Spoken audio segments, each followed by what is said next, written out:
class 7 political science chapter on equality. So before beginning the chapter, we should know the basic meaning of equality.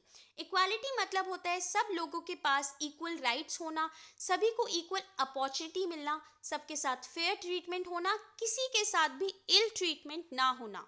लेकिन जो एक concept है equality का, it is a broader concept and there is a lot more to understand about it, to know about it. First, let's see what we are going to study in this chapter. Democracy, equality, equality in Indian democracy, Constitution of India, Article 15, government initiatives for equality, issues of equality in other democracy and challenge of democracy. So let's begin. सबसे पहले समझते हैं democracy क्या होता है. ये जो term है डेमोक्रेसी, ये डिराइव हुआ है टू ग्रीक वर्ड से डेमोस एंड क्रेटोस. डेमोस का मतलब होता है पीपल एंड क्रेटोस का मतलब होता है government. So democracy is people's government, ऐसी गवर्नमेंट जो लोग चूज करते हैं, जो एक कंट्री के सिटीजन्स खुद चूज करते हैं. For example, India is a democratic country in which people above the age of 18 have the right to vote. सभी लोग जो 18 above होते हैं, सबके पास राइट होता है वोट करने का और अपनी गवर्नमेंट चूज करने का, अपने रिप्रेजेंटेटिव को चूज करने का. So democracy is the government of the people, by the people and for the people. क्योंकि जो गवर्नमेंट होती है वो लोगों में से ही बनती है और वो लोगों के वेलफेयर के लिए ही काम करती है. Now, and let's understand what is equality. The state of being equal in terms of status, rights, and opportunity, where individuals are treated with fairness, justice, and respect, regardless of their race, gender, religion, background, or other characteristics. तो equality मतलब हुआ सभी लोगों को equal रखना, equal समझना, equal treat करना in terms of right, opportunity, status, जहाँ पे हर इंडिविजुअल को ट्रीट किया जाए फेयरनेस के साथ, सबके साथ जस्टिस हो, सबको न्याय मिले, सबको रिस्पेक्ट मिले, चाहे वो इंडिविजुअल किसी भी जेंडर का हो, रिलीजन का हो, बैकग्राउंड उसका, फाइनेंशियल बैकग्राउंड कुछ भी हो, एजुकेशनल बैकग्राउंड कुछ भी हो. सो सबको इक्वल ट्रीटमेंट मिलना. इक्वालिटी का मतलब यही है, सबको फेयर ट्रीटमेंट मिलना, सबके साथ न्याय होना, सबको इक्वल अपॉर्चुनिटी मिलना, चाहे वो किसी भी कास्ट, कलर, जेंडर, बैकग्राउंड, सब ही बेसिस पे उनको उनको फेयर ट्रीट करना. नाउ अब हम समझते हैं कि हमारी कंट्री में, इंडियन डेमोक्रेसी में इक्वालिटी क्या रोल प्ले करता है. We know India is a democratic country जहाँ पे कि जो इक्वालिटी का प्रिंसिपल है उसको बहुत इंपॉर्टेंस दी जाती है, सभी लोगों को रिकॉग्नाइज किया जाता है. इक्वालिटी जो है वो की फीचर है डेमोक्रेसी का, because every one have the right, सभी के पास राइट है to choose their representative. So equality जो हम देख सकते हैं इंडियन डेमोक्रेसी में, वो ये इंश्योर करती है कि सब लोगों को इक्वल देखा जाए, नो मैटर वो किस कास्ट, मतलब किस जाति, किस धर्म, किस ट्राइब, उनका एजुकेशनल या इकोनॉमिक बैकग्राउंड क्या है, सब लोगों को इक्वल समझना. पहले क्या होता था, कोई भी लॉ नहीं होते थे जो लोगों को डिस्क्रिमिनेशन से, भेदभाव से प्रोटेक्ट करते थे, इल ट्रीटमेंट से प्रोटेक्ट करते थे. लेकिन आज के टाइम में कॉन्टेम्प्रेरी वर्ल्ड में बहुत सारे लॉज बनाए गए हैं जो ये देखते हैं कि लोगों को उनको इक्वल ट्रीट किया जाए, उनको उनकी डिग्निटी मिले, रिस्पेक्ट मिले. नाउ इक्वालिटी के बारे में हमारा कॉन्स्टिट्यूशन क्या कहता है. We know constitution is a very important document for our country, क्योंकि कॉन्स्टिट्यूशन हमें गाइड करता है कि how our country will function. So India का जो कॉन्स्टिट्यूशन है वो रिकॉग्नाइज करता है कि हर इंसान, एवरी पर्सन इज इक्वल, सब इंसान जो है वो इक्वल हैं, और इक्वालिटी को देखा जाता है इन सब प्रोस्पेक्ट्स में. हम सारे प्रोविजन समझ सकते हैं.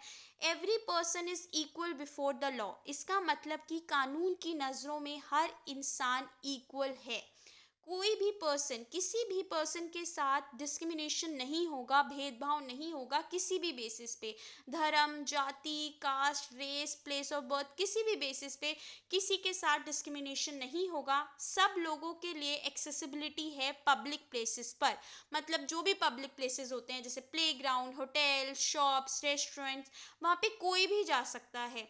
Untouchability in any form is abolished. जो पहले अनटचेबिलिटी फॉलो किया जाता था, छुआछूत फॉलो किया जाता था, अब उस चीज़ को पूरी तरीके से अबॉलिश कर दिया गया है.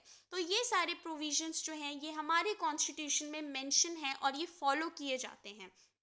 नाउ आर्टिकल 15, जो इंडियन कॉन्स्टिट्यूशन का आर्टिकल 15 है, ये प्रोहिबिशन के बारे में है, डिस्क्रिमिनेशन के बारे में ही है कि कैसे हमारी कंट्री में डिस्क्रिमिनेशन पूरी तरीके से प्रोहिबिटेड है. So article 15 of Indian constitution, it prohibits discrimination on grounds of religion, caste, race, sex और प्लेस ऑफ बर्थ. किसी भी बेसिस पे किसी पर्सन के साथ कोई भी भेदभाव नहीं होगा. सब पब्लिक प्लेसेस पे जा सकते हैं, सबको इक्वल राइट्स मिलेगा. सब जो public well, tanks, bathing ghats, roads, place of public resort, सब चीज़ें जो हैं लोग यूज़ कर सकते हैं. जो स्टेट फंड और जो पार्शली होली जो स्टेट फंड देता है, जो जनरल पब्लिक के लिए है, वो सभी के लिए है. वहाँ पे किसी के साथ भी कोई डिस्क्रिमिनेशन नहीं होगा. So article 15 is dedicated to equality, to prohibition of discrimination. Now अब हमारी कंट्री में गवर्नमेंट ने क्या इनिशिएटिव्स लिए हैं, क्या मेजर्स लिए हैं इक्वालिटी को प्रमोट करने के लिए. गवर्नमेंट ने बहुत सारे एफर्ट्स करे हैं इम्प्लीमेंट करने के लिए इक्वालिटी, लॉज के थ्रू, प्रोग्राम्स के थ्रू, स्कीम्स के थ्रू, ताकि जो डिसएडवांटेज कम्युनिटी है उनकी हेल्प हो सके. For example mid day meal scheme, ये इंट्रोड्यूस करी थी गवर्नमेंट ने एलिमेंट्री स्कूल्स में, ताकि जो बच्चे हैं जो पढ़ने आते हैं गवर्नमेंट स्कूल में, उनको कुक्ड लंच प्रोवाइड किया जाए.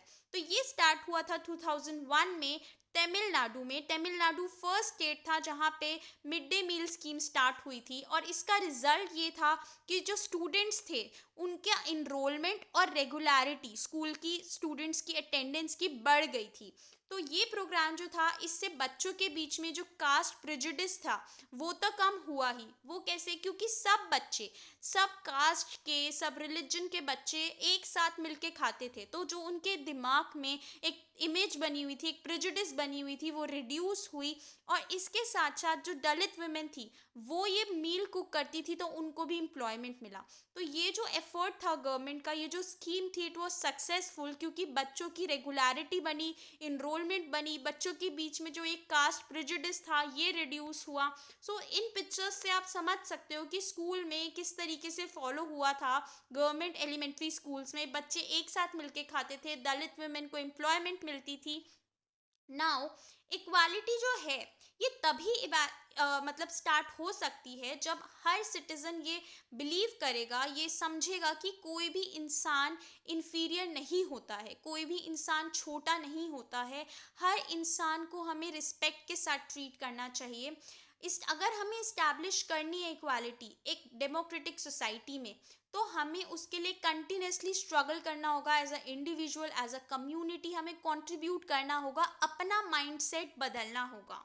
Now issues of equality in other democracies, तो हमने बहुत पहले से देखा है इंडियन सिस्टम में भी और बाहर भी कि जो लोग लोअर क्लासेस के होते थे उनके साथ इनइक्वालिटी होती थी, उनको सही ट्रीट नहीं किया जाता था. तो हम यहाँ पे बात कर रहे हैं अफ्रीकन अमेरिकन्स की. तो 1950s में उनके साथ बहुत गलत होता था. तो ये एक स्टोरी है रोज़ा पार्क की, जो जिनको कि बस की सीट से उठने के लिए बोल दिया गया था ताकि वहाँ के जो वाइट अमेरिकन्स हैं उनको सीट मिल सके.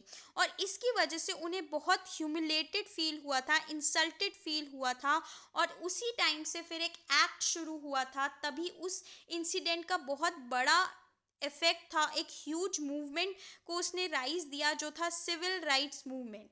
सो ये जो इनइक्वालिटी फेस करी थी अफ्रीकन अमेरिकन्स में अमेरिका में, उससे ये सिविल राइट्स मूवमेंट स्टार्ट हुआ था 1964 में, जिसमें कि प्रोहिबिट किया गया था डिस्क्रिमिनेशन, कि जो डिस्क्रिमिनेशन भेदभाव हो रहा है on the basis of race, religion, national, इस ये सारी चीज़ें जो हैं इनको प्रोहिबिट किया जाए. लेकिन अगर हम आज भी देखें तो मेजॉरिटी जो अफ्रीकन अमेरिकन हैं वो अभी भी जो हैं वो पुअरेस्ट हैं इन द कंट्री. तो लेकिन हम समझ सकते हैं कि दूसरी कंट्रीज़ में भी इक्वालिटी के लिए कितनी फ़ाइट हुई थी. अफ्रीकन अमेरिकन्स ने फ़ाइट करी थी ताकि उनको इक्वल राइट्स मिल सके, उनके साथ डिस्क्रिमिनेशन ना हो, और उसी से स्टार्ट हुआ था civil rights act in 1964. Now challenge of democracy, एक डेमोक्रेटिक कंट्री के लिए या डेमोक्रेसी के लिए सबसे बड़ा चैलेंज क्या है? किसी भी कंट्री को हम फुली डेमोक्रेटिक नहीं कह सकते. क्योंकि जो ये आइडिया है इक्वालिटी का, ये अभी भी जो है ये पूरी तरीके से नहीं देखा जा रहा है, लोगों का माइंडसेट नहीं बदल पा रहा है और नए नए इश्यूज हम देखते रहते हैं।